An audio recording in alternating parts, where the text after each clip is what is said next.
Hello, and welcome to another session of the Expanded States of Consciousness World Summit. I'm Michael Stone, the creator of Neurodynamic Breathwork and Neurodynamic Institute, and I'll be your host for this session. And today, I have the pleasure of interviewing the shamanic teacher and author, Christina Pratt. Welcome, Christina. Thank you. It's a pleasure to be here. Well, it's a pleasure to have you here in the summit, and I'm really looking forward to our conversation. But before we begin, I'd like to share a little bit about your background with our audience, and then we'll jump right in.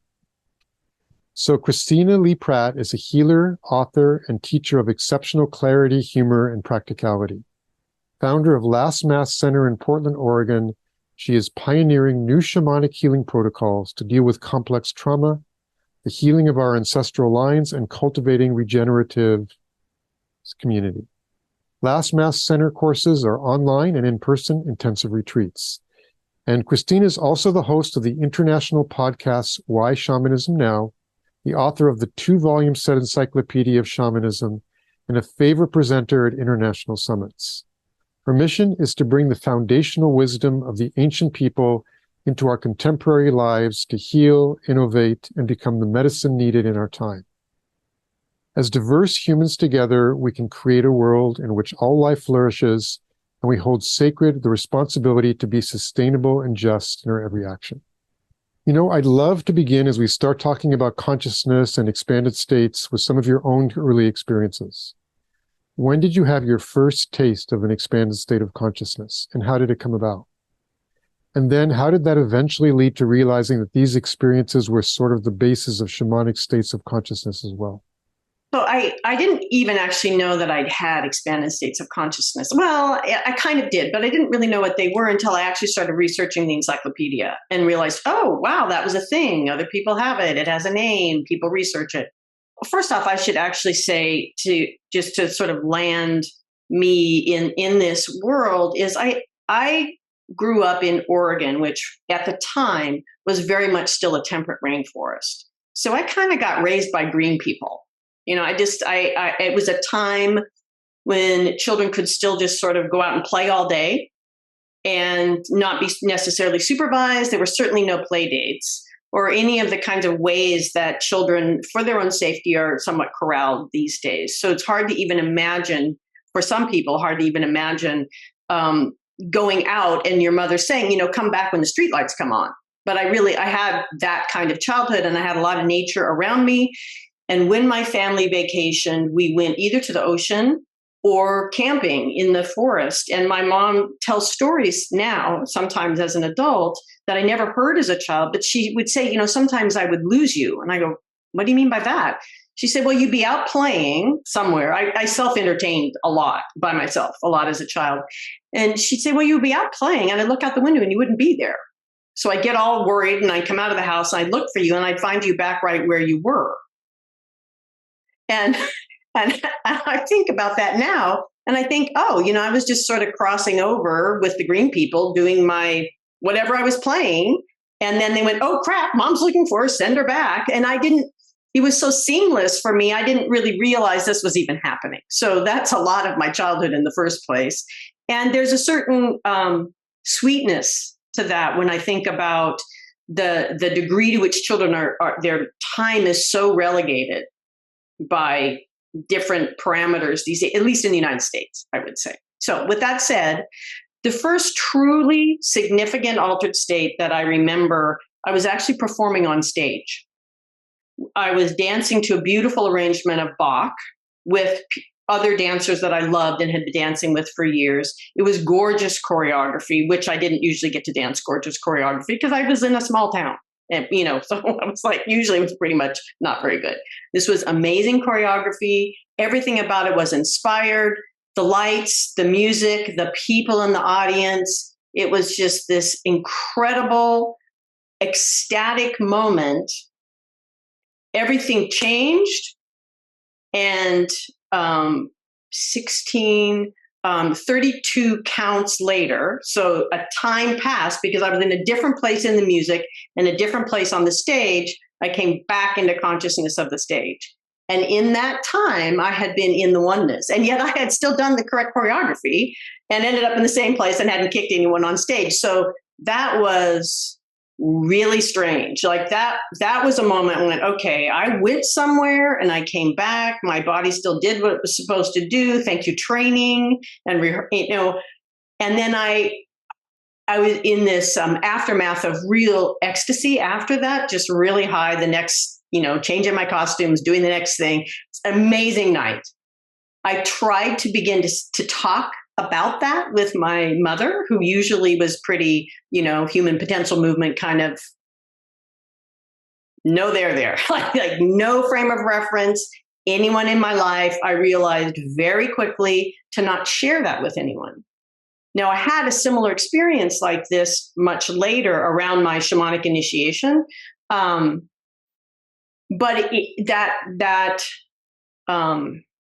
flipping out of this manifestation in physical reality, whatever that means, since it's all energy, into the oneness, kind of the isness of things, and then coming back again, it's a very, very drastic, interesting experience. But what it did for me is a lot of things. A lot of people have this experience. This is not. It's got a name, right?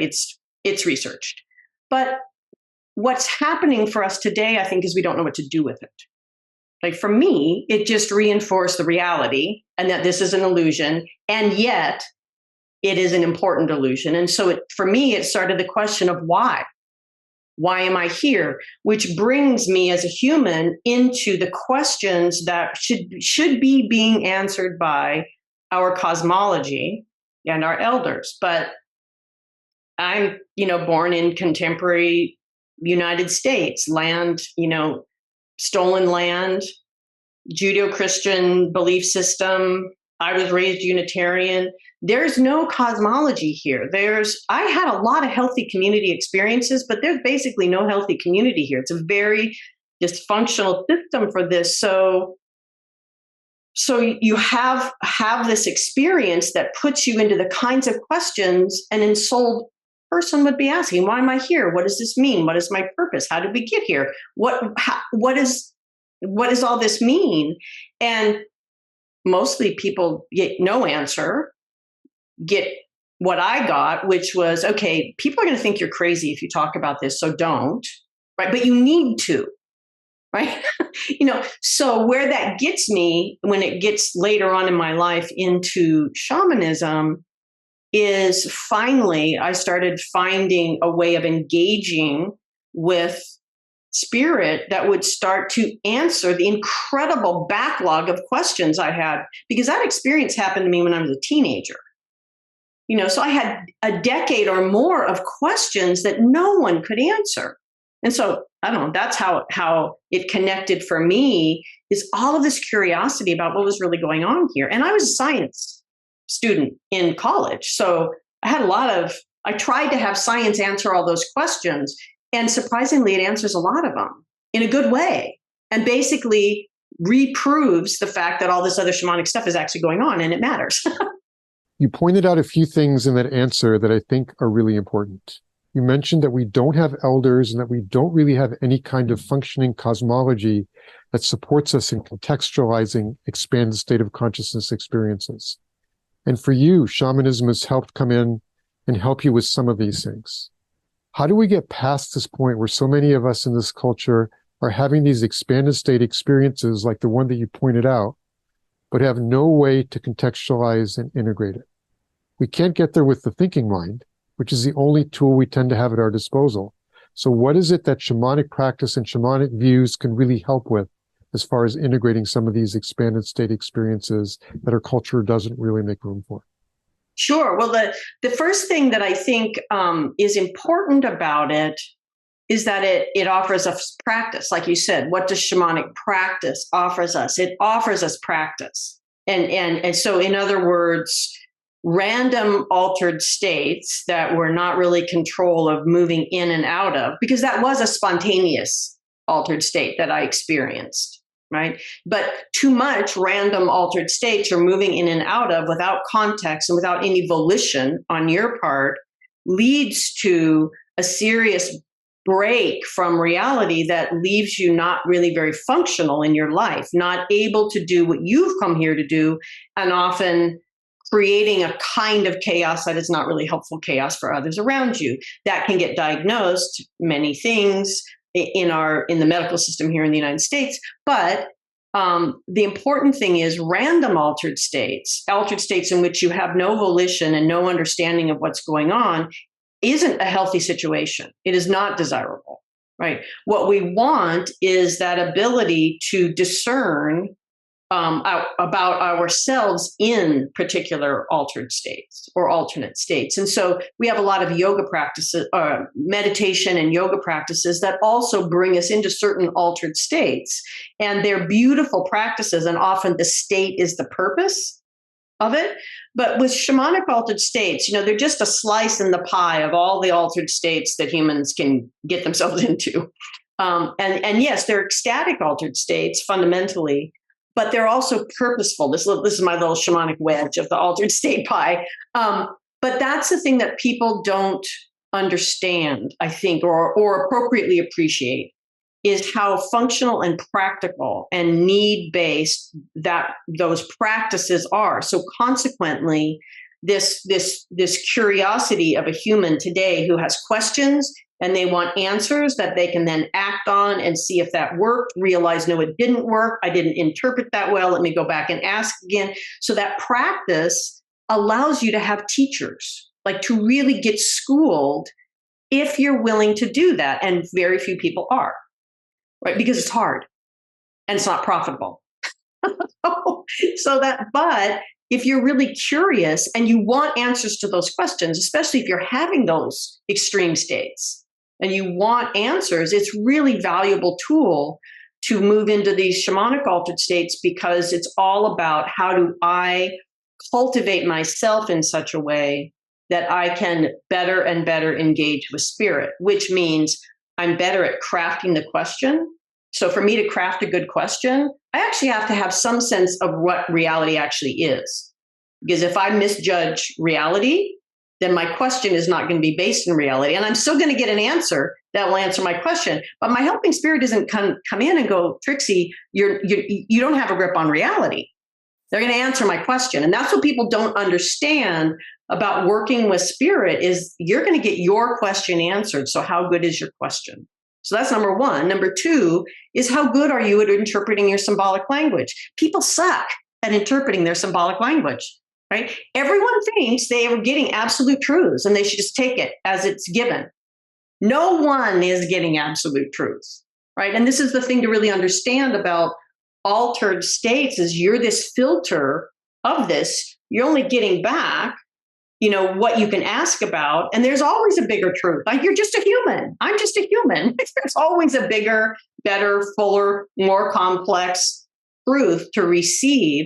And then the final piece is, and this is one people really leave out, is what actions are you taking in the world that are informed by that process, right? How are you showing up differently? How are you parenting differently? How are you making a different career decision?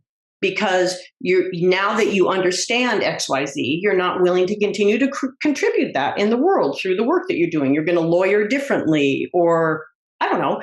My point is, shamanic altered states and that practice allow us to engage in what our culture isn't giving us, so we can start to rebuild. Let's talk a bit about symbolic language for a second, because in my own experience with the background in breathwork, I'm very much attuned to each person having their specific symbolic language that many times they get in touch with in their breathwork journeys. And I always encourage breathers to tune into themselves to interpret the meaning of the symbols. But often we have the tendency to go to external experts or to books to interpret these inner world experiences. So with symbolic language, how do we begin to really tune in and figure out what these different images and symbols uniquely mean to us? The first thing we need to step back and look at is the pattern of the fact that pretty much all of those original books are written by white men educated in our academic system, and they speak English. Right. So that's a particular preparation of the mind. So it's a particular lens through which everything is going to be seen. And then you add to that heaps, extra double scoops of privilege and entitlement, and you get a very particular perspective, which many of us don't fit into. Okay. And that distorts our understanding of our symbolic language. So what I would say from what I teach people is your symbolic language is both transpersonal and very personal. It's both things are happening. However, because it's so much personal, you really can't go look in the book to have someone else interpret your symbolic language for you. It's very important that you realize that you are the final say at your own symbolic language. However, if you haven't actually paid attention through self-reflection about what your life has taught you, you won't understand your own symbolic language, right? Because it has to do with all, what life is the great teacher. It is the capital T teacher, and that ability to process those life experiences into teachings that then become part of your symbolic language. And so for many people, they are just casting about in a sea of ununderstood symbolism. And that self-reflection you're talking about is really critical part of it. Some of it we share, some of it is absolutely unique. And so an example of this I would say is that when I journey for other people, which I do a lot of, I understand that my journey is in my symbolic language. And so I'm interpreting for the client. And within that, there are certain symbols that I'm receiving that that client would understand very much the same way, because we're both raised in the same culture. Maybe not so much if they're raised in a different culture. That transpersonal part is also cultural. But the other thing that's interesting is when I journey for other people, I also feel foreign symbolic language, where it imports in. I'm like, this feels foreign. I don't get it. And I've learned now, decades later, to recognize this is this other person's symbolic language. Your job is just to pay attention as accurately as you can and just give it to them, and then talk with them about how they would interpret that in the context of the rest of the journey. So symbolic language has a certain complexity to it. However, if we are allowing other people to interpret our symbolic language, right, we are missing the deeper meaning in it, because we are dreaming our own dreams. We're taking our own journeys. These are all happening in our symbolic language. But with that said, all of those ways are ways you're accessing your symbolic language. You can access it through dance. You can access it through journeying. You can access it through dreaming. It's all the same territory in a sense. And in your own individualization, right, you're accessing your own symbolic language as well. Obviously, there's a natural human capacity for these expanded states of consciousness. They're not only in shamanic cultures, people can access them through psychedelics, breath work, meditation, and other pathways and practices. And there's always a very personal thing going on also, where we get in touch with our own symbolic language. We get more intimate with how things come through us. But then, as you say, there's also the larger cultural questions of what assumptions do we bring to the table? Just by being a Western educated person who has operated out of certain cultural ground rules for our entire lives, such that they're pretty much invisible to us. And what does somebody coming into these practices from an indigenous worldview have that we don't, and vice versa? This is kind of this question about, okay, so all human beings have the capacity to access these states, but what are people experiencing? Because what we experience is still very much shaped by how our mind is prepared to have the experience, which is, kind of, I think, essentially what you've just asked. And so if anyone who's listening has read Sand Talk, one of the things Tyson Yonkaporta is talking about really clearly is that indigenous thinking involves developing multiple ways of thinking, and in that understanding when different ways of thinking are appropriate. And in the United States, for example, there's a particular dominant culture, dominant language, dominant education system that prepares our mind to function a certain way. And out of that has become this idea of a neuronormal, right? My helping spirits are like, it's no neural normal. Human beings have this capacity for all of these different ways of thinking. And different people have different aptitudes also for different ways of thinking. They're all normal for humans. And so what I see in indigenous cultures is the understanding that our survival in this world requires that we all cultivate these different ways of knowing, and we understand when to use them. Where were we going with this? So what's happening then is someone who is raised in a Judeo-Christian world, academic, speaking English, the kind of with typical cultural assumptions, which have a lot to do with colonization and privilege and entitlement and power and all these assumptions brought to it, is it's a relationship. You're going to enter that relationship the way you enter all your relationships. It's not a magical, different situation because it happens to be a plant medicine or a shamanic journey or a meditation. You're still you still bring how you are in relationship to all of your relationships. And so we will limit the scope of that experience. We will taint our interpretation of it. And we will often grossly misunderstand what is being communicated to us if we don't recognize the actual larger nature of the spirit world, which takes us back to needing a cosmology that accurately reflects a sense of how does a human being navigate this bigger energetic world. That by spirit world, I'm just talking about everything that's here that is invisible to our five senses.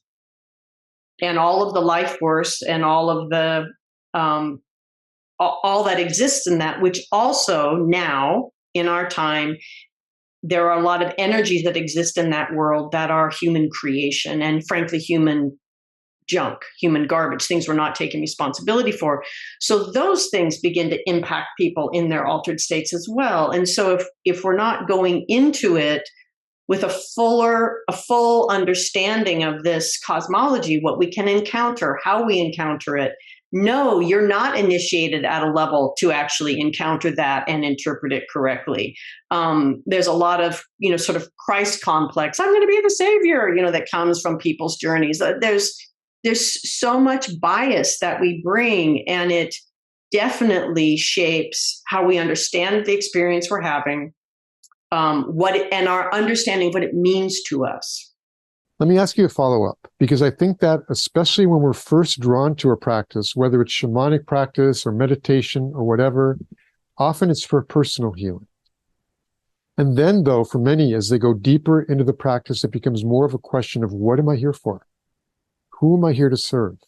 And for many, they then see that life is about more than just themselves. And it opens up a whole new way of thinking about their place in the world that's less narcissistic. And they then end up having an experience of a broader connection to the world as a whole, and many times of a desire to serve mankind and the planet. Can you tell me more about some of your insights that you got when you started your journey? And if you had this kind of like bigger picture type of experience? Yeah, I mean, one of the best answers or the greatest assist really that I got was in the very beginning of my journeying, when my helping spirits just said, you are arrogant and ignorant. And that is the problem. That is the hurdle that you need to get over. And I was like, wait, me? Like you, Christina, or you, humanity? And they said, yes. That realization, but they basically meant the humanity, the culture that I come from, approaches spirit work with an ignorance and an arrogance. This arrogance that we know what's going on, and an actual profound level of ignorance about what's actually going on. And that really brought me up short very early in my practice to start to understand, okay, what does that mean and how do I fix that? Because those are big problems. And I still today think about, okay, am I being ignorant or arrogant? It's a constant, mantra basically in my work, but it's really helped me because I see a lot of ignorance being treated as spiritual teachings and a lot of arrogance being treated as leadership and visioning, and so back to your question. Sorry, I kind of needed to preamble that and I lost the question again. Sorry about that. I think the follow-up question was whether in your own journey you had an experience of being part of a larger community, of feeling more connected to mankind and the planet, and how your journey has supported you in doing your own inner work. That was one of the main things. So in the cycle teachings themselves, which is the system that the set of teachings that I teach. So in the cycle teaching, so the first year is to get right with yourself, right? The next is to get right with your work or your purpose. But then the next is to dedicate the creative expression of your work and your purpose. So in other words, this isn't about my soul's purpose. This is about how does this matter in the larger world? How do I do me in a way that is the greatest benefit to all life? And keep learning how to do that. But then the fourth year is this creative use of self, is that realization that I don't own this. I am here on loan with this body on loan from the earth, energy, and the cosmos to do this thing that needs to be done that uniquely I can do. And it needs to be done in a way that is good for all life. And so there's that arc that was always there. And then in addition to that, so there's these teachings and this cosmology. When we asked, what do we do next? They said, well, you need a community because you can't do teachings and cosmology as individuals without community. And that's been the struggle we've been in ever since. And so what Indigenous people bring, there's a long way around to say, is a lived experience of community. I can't tell you how many times I cried the first time through Sand Talk when Tyson gets to say, well, I went to the elders. Imagine, that's what I want to say to him. Like he's like my podcast dream date, right? I want to say, imagine your life if you'd had no elders to go ask those questions to. So as much as my own culture is kind of a scourge of the earth right now, at the same time, when we try, it's enormous pain in realizing I had no elders to ask. And what my helping spirit said about that? Well, what did the first shaman do? That whole I got no sympathy for you, Trixie. Start over again. Just like human humans have been in this situation before. You are not special in your suffering. You are special in that expression of that genius. And until you can get there, you're just like every other human. You need to learn to human well. So the next part of my answer to your question is, I actually learned a clearing practice before I learned to journey. And that informed my journeying and the whole shamanic practice a lot, because the clearing practice helps you learn to discern your small personal truth relative to a larger cosmic truth. And really getting a sense, okay, so this is what's true for me right now. I'm not happy with this limitation. What do I need to change within myself and the complement of the choices I've made up until this point in time to be able to go further? And so with that ignorance and arrogance, so I'm circling back to myself. Okay, what do I need to change in myself to move that boundary of my ignorance or my arrogance? And so for me, I really can't imagine journeying and trying to understand shamanic altered states and these answers without being able to recognize they're pointing back at me, my own internalized limitations. And then if I didn't have a tool to deal with that, I would still be depressed, which I was early on in my life. It's depressed because I had no actionable path. It feels so powerless to recognize you're actually what's in your own way, and you have no real ability to directly affect that and change it. And so for me, that is the value of the clearing practices that I teach and is part of our system, is it allows you to see where you're the limitation and the bias, the ignorance or arrogance or bias or whatever you bring, and recognize this is why you carry that and how to change that so that you can go forward differently. So it's kind of like a 3-part thing. This is the choice I made that I need to change. This is the energy that gets freed up. I have freedom, true liberation in this moment. And now I direct that towards a new way of being, a new way of thinking. And that's fundamental if I'm going to process what I'm receiving from spirit in a world, in a culture that is pretty fundamentally dysfunctional. Right. So if I'm well in my world here, living in the United States today, I'm not well, right? Because to be well in a sick culture is to be sick. So, this for me is how the shamanic work that I do allows me to keep trying to create this sense of wellness and to do me in the world the best that I can in a way that's good for all living things without requiring my culture to get well first. You know, in our culture, we have this division between body and spirit that's woven through everything.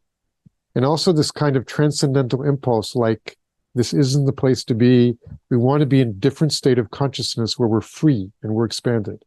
But we also have to be comfortable in our day-to-day reality and take care of ourselves physically, mentally, and spiritually. So how do we maintain this balance between taking responsibility for our own well-being in our everyday lives and at the same time creating a space for these expanded states of consciousness experiences to happen and then to integrate them into our everyday reality? Can you talk about that a bit? Yeah, so this goes back to that one story I shared about having that experience of oneness while I was dancing. You know, that's a pretty embodied experience.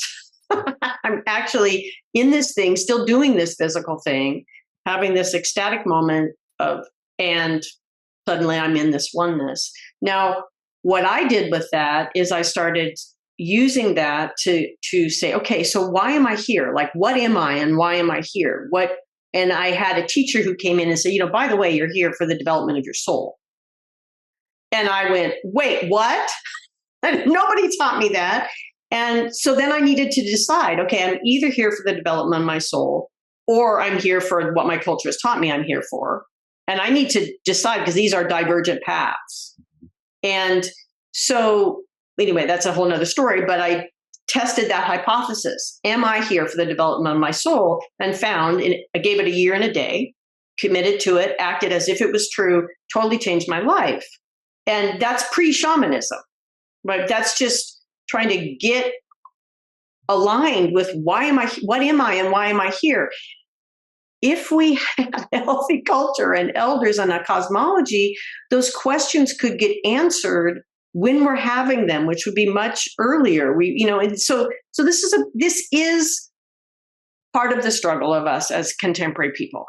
However, the idea that I am just going to launch out away from that pain and not answer those questions for myself drives so much of this desire for ascension and enlightenment and this move to get out of the body and into these high states.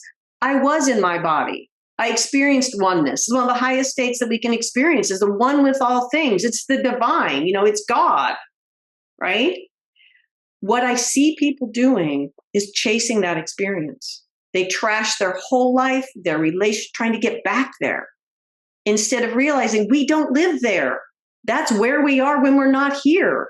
The point of that experience is to remind you this is the real reality. So what are you doing in your body? Like, what are you doing with that choice that you made to exit the oneness, to enter this body in this dreaming, this earth's dreaming, this physical reality with all of this interconnection?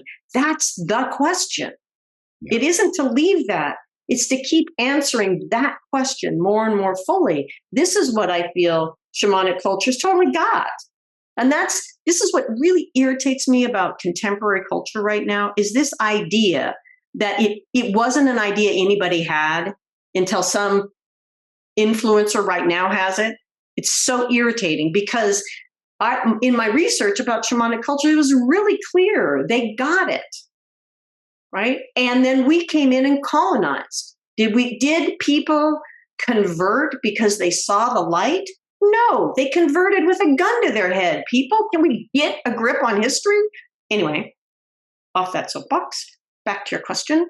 So what happens is individuals have a very hard time holding their altered states, interpreting them well, and allowing it to keep transforming them and going forward. It's very hard to do as an individual, especially in a culture that is telling you that, giving you wrong information basically about it. So you're trying to bring your pieces back together and your culture is kind of pulling them away, right? It's like a great wind and you're just trying to pull it back together again. It's a very problematic and dysfunctional situation. This is the role of community, is to help us to human well, to help us to have a container when we're having an initiatory experience or an altered state experience, or simply to hold the gate into adulthood.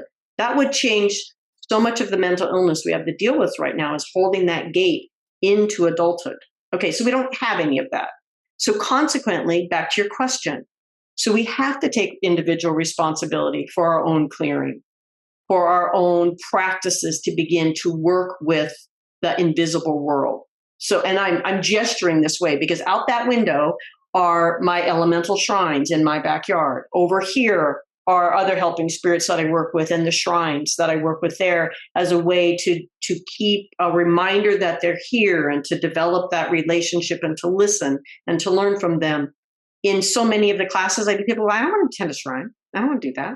Like, well, how are you going to create a place in your physical world that invites spirit in? Because if you just invite it into your body and you've got no skills yet, that's called possession. That's not a good thing. Like, we want embodiment. We don't want possession. It's like this whole, like, I don't want to do that. I hear that so often today. And this is actually, I didn't used to hear this 30 years ago, but today it's like, I don't want to do that. That's uncomfortable. That's not my preference. People. Anyway, so the things that distort us in our altered states and reality are our marginalized selves and those choices, our shadow selves, which have not really been addressed. I have a whole different take on addressing shadow work, which is why I have this online course right now, because as far as I can tell, what we're doing isn't really working. One, it's way too privileged. It takes a lot of time and a lot of money to do it. And it's really hard and still, it's not working.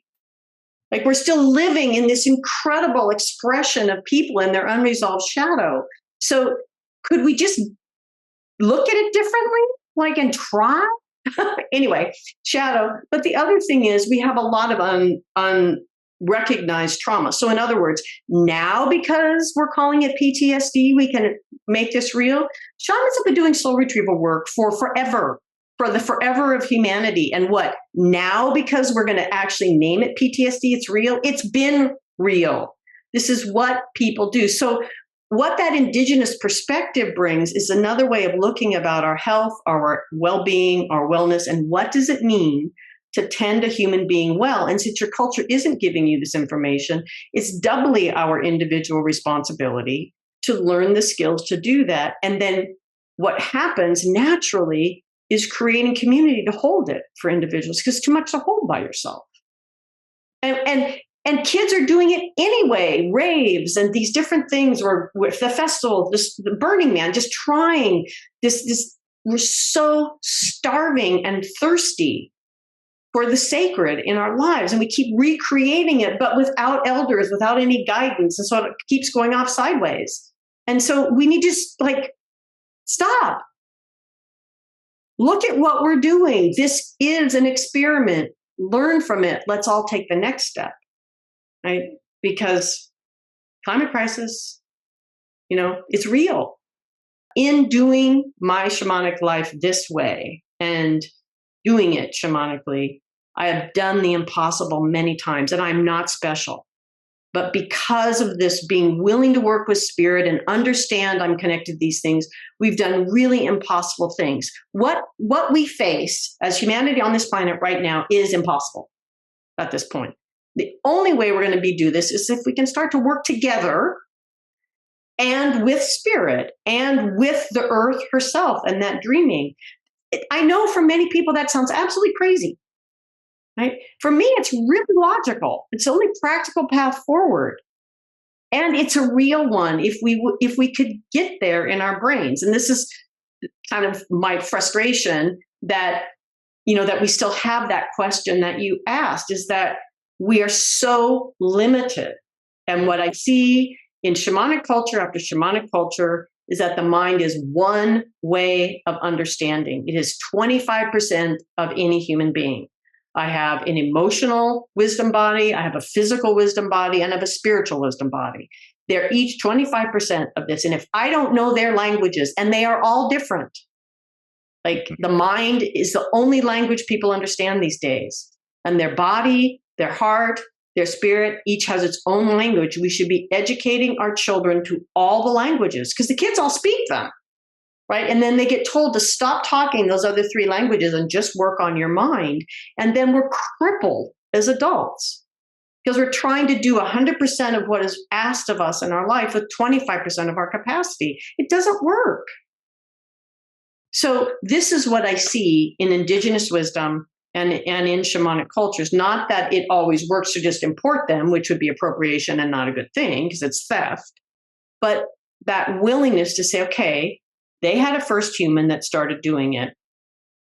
I need to start again. I can learn from them, but I need to ask my own questions and understand how to do it here in this home with these spirits of the land and with the history this land holds, which is kind of a big deal in the United States because it's all unceded land and blood and, work to be done.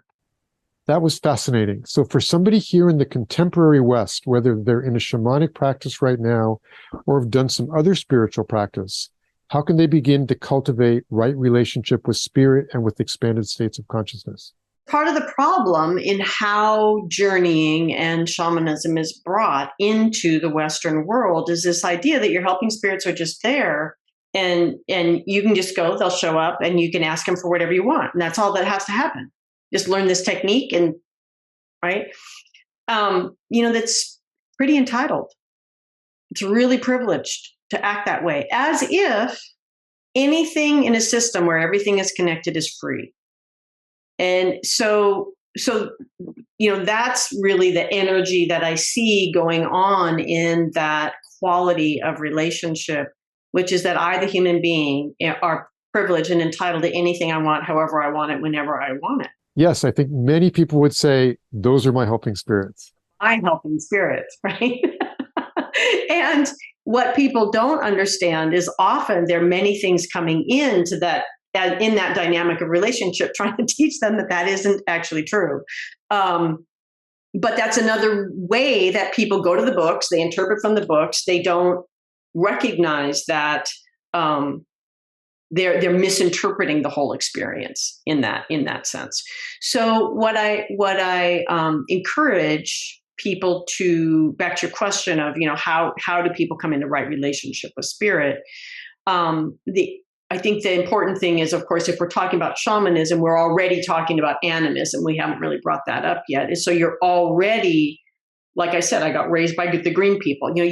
Everything is a personage. It's a being. Everything is part of this dreaming. None of it is yours. And ultimately, even you are here on loan. So in the great cosmic debt of it all. But the point of that is you're not entitled to any of this. And so when you come to your helping spirit, who is going to show up, because it's the function of a helping spirit to help the human beings. Why? Because they need it. We're incredibly creative, innovative beings. It's our nature. And most of what we do with that is create horrendous messes that have to get cleaned up and still haven't actually figured out why we're here yet. And so the helping spirits are here to help with that. And at the same time, the debt that we sort of owe to the whole system of life on Earth is pretty heavy right now. I understand why kids are angry. Yeah, because of what they're inheriting. So back to what you were saying about, the first step goes to the earth, and this whole recognizing that the way to come into right relationship with our helping spirits is to put ourselves back into right relationship with everything and realize we're not the top of some kind of consciousness pyramid. We're the bottom. We're the bottom of it. We're here to learn. And so everything is potentially a teacher. So it's reorienting our mind relative to that. And then I'm actually right in the midst of a class where I'm trying to help people come into right relationship with this particular helping spirit who is big. And, I just keep saying to people, okay, so you feel like you can't connect with her yet. Okay. Imagine your biggest, wildest, most wonderful, open, undomesticated self and create a shrine to her or him or they, right? Start there. Start with that sense of what is that fullness of life. And, what would you want someone who was trying to court that from you? What would you want them to bring you for you to let them in and invite them in and share dinner with? And to recognize it's a relationship. right? I don't like people that only call me when they have problems, and then don't use my response. That's basically how we are with most of our helping spirits. We only go when we have a problem, right? And we don't use the answer. That's not a good relationship. And so you're saying that it seems like kind of a transaction, and that makes it very difficult. Exactly. And so part of it is also not to go, then what happens with a lot of white people is they go right into this whole white guilt thing. And we were in the midst of this big working that we did with unraveling the ancestral energies that are in the collective.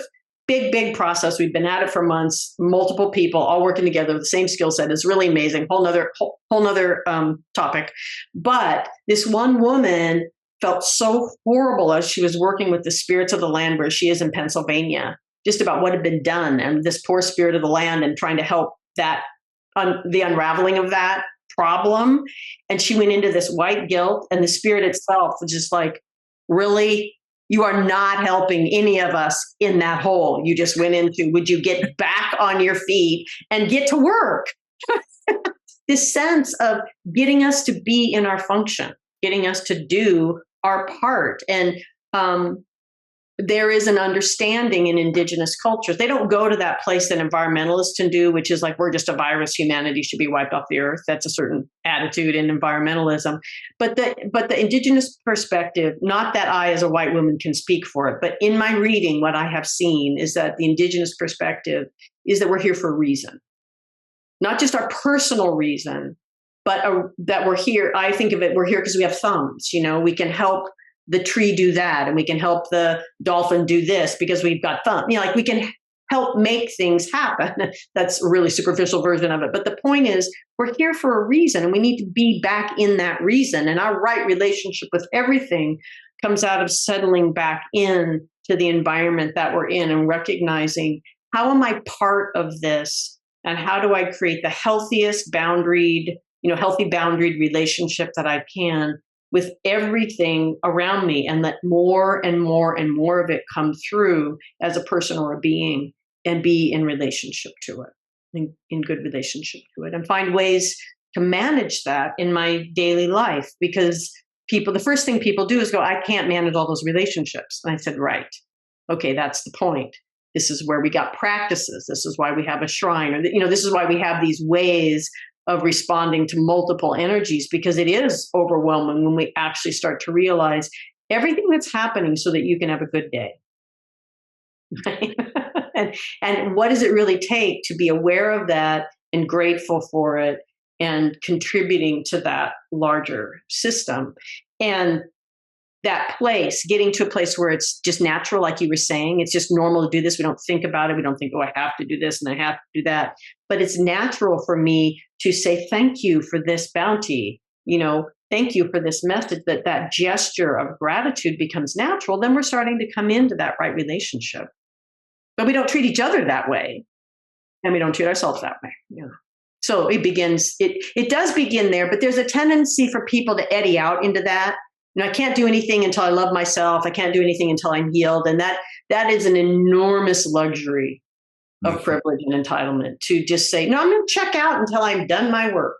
I have a lot of students in my online classes right now, because I've been mostly online for the last few years for obvious reasons. But they really get that whole, okay, I've still got this big thing to deal with, but last year I dealt with this and I can help somebody do that, right? That sense of, I get this piece because I worked hard on that last year, and I can share this response to others. And I really see the building of right relationship as people recognize, I don't need to be perfect to get out here and be a better human. Is there anything else that you'd like to share with the group before we bring this interview to a close? Well, I think particularly in a conference, a summit that is about expanded states of consciousness, I think that it's valuable to maybe take a page out of my book. My challenge for you is in those experiences, after you get a sense of what does it mean, to really ask yourself, so what? Like, so what does that have to do with the bigger issues that are real in my time? And this ability to take a step back in my own development and go, so what, Christina? Yes, you could teach that. Yes, you could go down that path with that helping spirit and learn all those things. What does it matter if climate crisis means your niece doesn't have a world for her children?